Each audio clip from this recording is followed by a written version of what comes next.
A Fundação da Liberdade Econômica é um centro de pensamento, produção de conhecimento e formação de lideranças políticas que se baseia na defesa do liberalismo econômico e do conservadorismo como forma de gestão. Para mais informações, acesse flebrasil.org.br. Olá a todos, eu sou Eduardo Fayet, da Fundação da Liberdade Econômica, e este é mais um episódio do Liberdade em Foco, o podcast da Fundação da Liberdade Econômica. Sejam todos bem-vindos. No nosso podcast falaremos sobre o tema Os Desafios da Liderança do Futuro. E para falar sobre o assunto, convidamos o Dr. Márcio Coimbra, entrevistado da Fundação da Liberdade Econômica. Márcio Coimbra é presidente do Conselho Curador da Fundação da Liberdade Econômica, cientista político, mestre em ação política pela Universidade Rei Juan Carlos, coordenador da pós-graduação de Relações Institucionais e Governamentais da Faculdade Presbiteriana Mackenzie de Brasília. Márcio, é uma satisfação recebê-lo aqui no podcast da Fundação da Liberdade Econômica. Seja muito bem-vindo. Muito obrigado, Fael. Obrigado pelo convite para estar aqui mais uma vez conversando com toda a audiência do Liberdade em Foco, podcast da FLE. Márcio, aqui nesse nosso desafio de hoje, né, e não só o desafio de hoje, mas o desafio da liderança do futuro, na sua análise sobre governos de esquerda e direita que permanecem em silêncio, considerando aí os crimes cometidos por ditaduras, né, tanto de esquerda quanto de direita, o que você acha que vai acontecer com esses países e com essas nações desses governos extremistas? Pois é, essa é uma questão que se apresenta especialmente para a América Latina, porque eu sou acostumado a denunciar violações dos direitos humanos se isso não é em um governo que está alinhado ao meu governo. É isso que acontece na América Latina.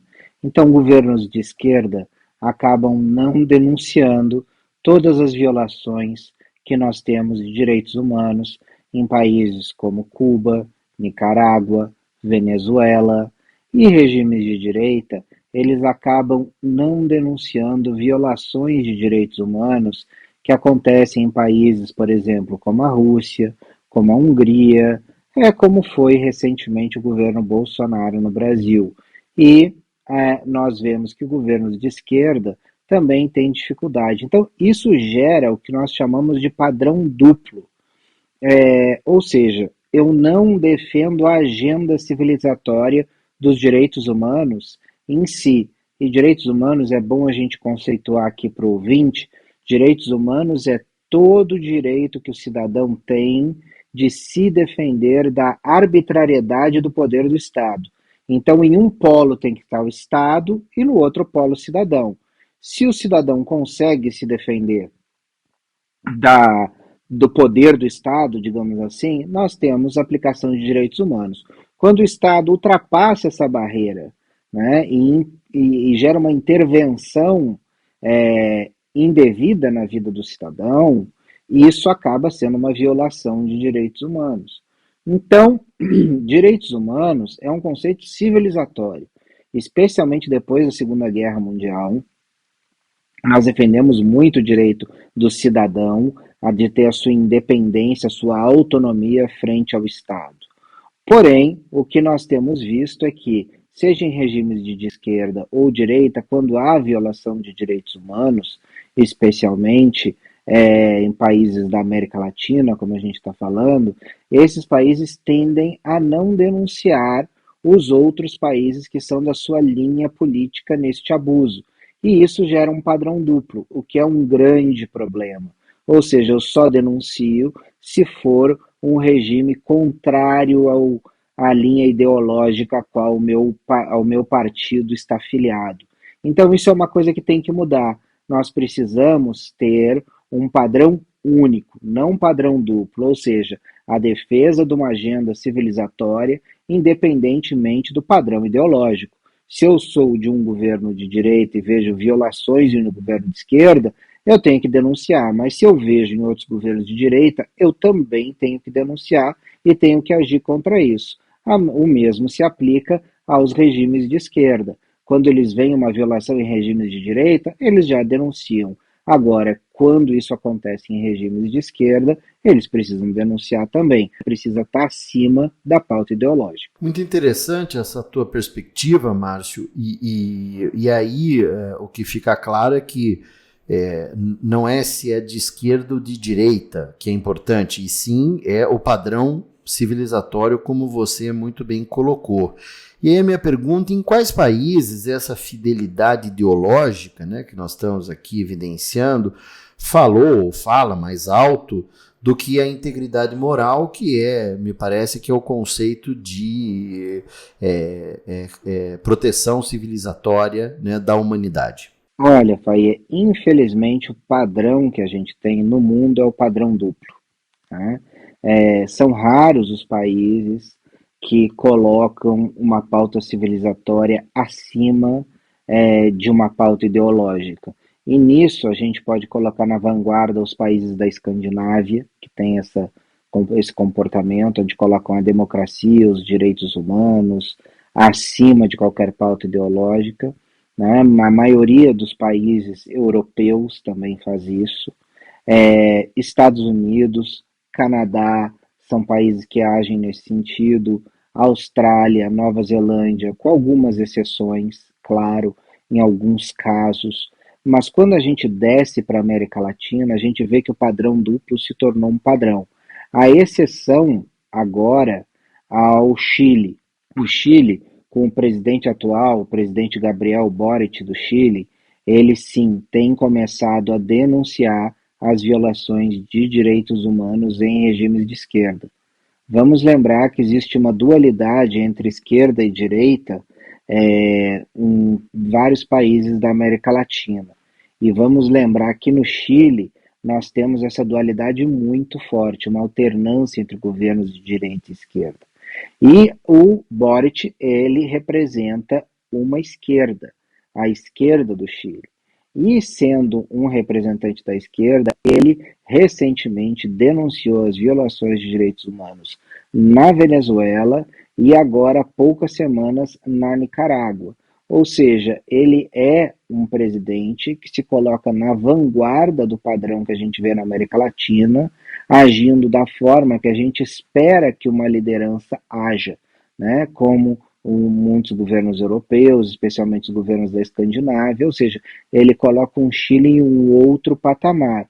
Agora, vamos lembrar também que a cobrança da esquerda em cima dele também é muito forte, porque muitos o chamam de traidor por ele estar denunciando violações de direitos humanos em regimes de esquerda. E considerando essa questão que você coloca aí, né, o padrão da liderança, que você explicou aí especificamente do caso do Chile, do presidente Gabriel Boric, qual é o tipo de liderança que se espera de uma nova geração de políticos que está se formando no mundo? Me parece que há um processo de transformação, de mudança, né, de patamar, de gerações de políticos. Aqui no Brasil, talvez a gente esteja chegando ao fim de uma geração de políticos, né, que o próprio presidente Lula representa, né, essa geração de políticos aí por mais poucos anos, mas outros países, como o próprio Estados Unidos também. Qual é o tipo de liderança que poderia se esperar para esse novo mundo que, inclusive, a gente precisa construir? A pergunta é muito boa, Faye, porque a geração eu acho que está fazendo muita diferença. Nós temos na Europa líderes muito jovens, né? Especialmente na Escandinávia, mas nós também já tivemos em outras regiões da Europa, no Báltico, líderes mais jovens também, que mostram que estão na vanguarda da construção de uma nova estrutura, de uma nova visão política. Aqui na América Latina, se nós formos ver, os dois presidentes que se colocam nessa vanguarda, um da direita e um da esquerda, é o presidente do Uruguai, o Lacalle Pou, e o presidente do Chile, o Gabriel Boric, um da direita e outro da esquerda.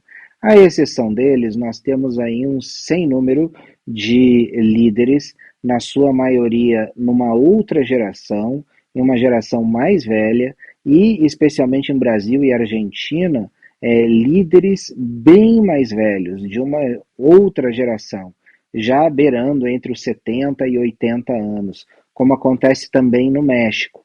Então, o que a gente está precisando é de uma renovação de lideranças. A gente está precisando que a gente tenha lideranças mais jovens nos países da América Latina.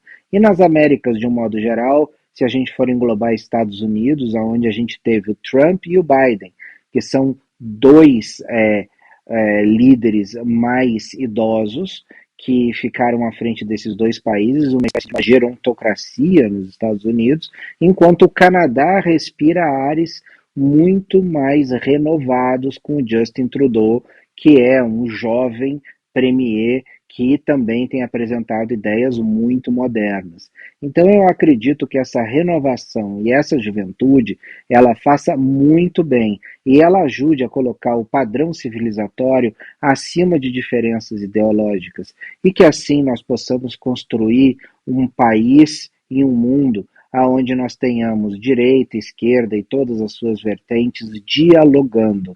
O que é mais importante é diálogo entre os dois lados da política, entre direita e esquerda. Enquanto houver um duelo, não haverá chance de sucesso. O que nós precisamos é de líderes que dialoguem, que conversem e que achem soluções comuns para os problemas da população. Afinal de contas, a gente sabe que toda a nossa região passa, não é há pouco tempo, por um processo de amadurecimento e de necessidade de novos rumos. E eu acredito que esses rumos possam vir por essa nova geração. Tanto Lacalle Pou no Uruguai quanto Gabriel Boric no Chile, eu acho que são, na América Latina, os grandes expoentes deste novo caminho. E se formos considerar as Américas de um modo geral, o Justin Trudeau, o primeiro-ministro do Canadá. E, Márcio, nessa tua linha de raciocínio, desses vários exemplos aí de diferenças, né, entre países, qual a importância de governos que entendem que suas políticas não dialogam, não deveriam dialogar, com retrocessos civilizatórios? Por que isso é importante para a humanidade? E, claro, aqui sempre evidenciando a situação brasileira, né, que é um país com alta desigualdade, com muitos problemas e com questões a serem resolvidas e que precisa do esforço de todos. Porque, Faí, essa é a melhor forma da gente encontrar um patamar de um denominador comum entre os países desenvolvidos.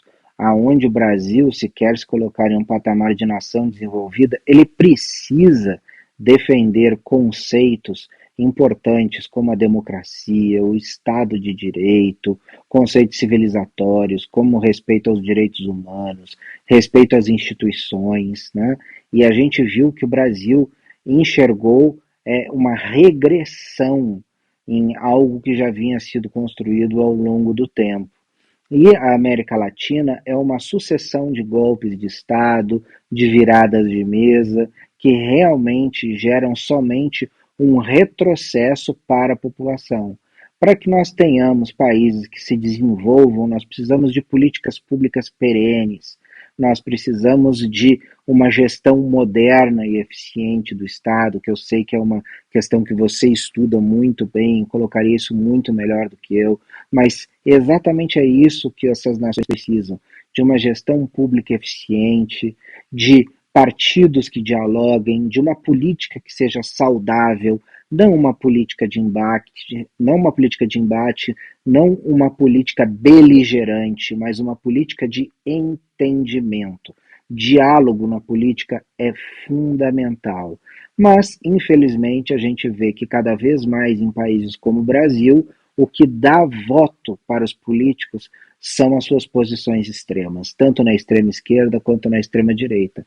O Brasil precisa amadurecer enquanto nação, isso precisa mudar, o Brasil precisa entrar em um novo caminho, e esse novo caminho passa por nós estarmos na vanguarda de tomada de decisões aonde nós tenhamos maturidade e racionalidade, assim como Chile e Uruguai, que eu acho que são os dois faróis aqui da América Latina, o Brasil poderia aprender e poderia se juntar a esse grupo, trazendo lideranças modernas, dinâmicas e que saibam e entendam que a política se faz por intermédio de acordos, entendimentos e diálogo, e não pela beligerância, pela briga e pelo embate.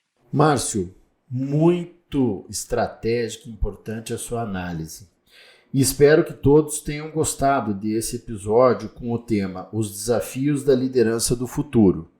Márcio, muito obrigado. Faê, eu que agradeço, é uma enorme satisfação estar conversando com você, todos os ouvintes aqui do Liberdade em Foco, e eu estou à disposição para a gente debater todos os temas que são importantes para a sociedade brasileira. Muito obrigado pelo convite. Eu que te agradeço. E para você que acabou de nos ouvir, muito obrigado pela sua audiência. Para mais informações, acesse o site flebrasil.org.br e siga as nossas redes sociais no Facebook e Instagram, @FLE Econômica, e no Twitter, @FLE Brasil. Nosso podcast está disponível na sua plataforma de áudio preferida.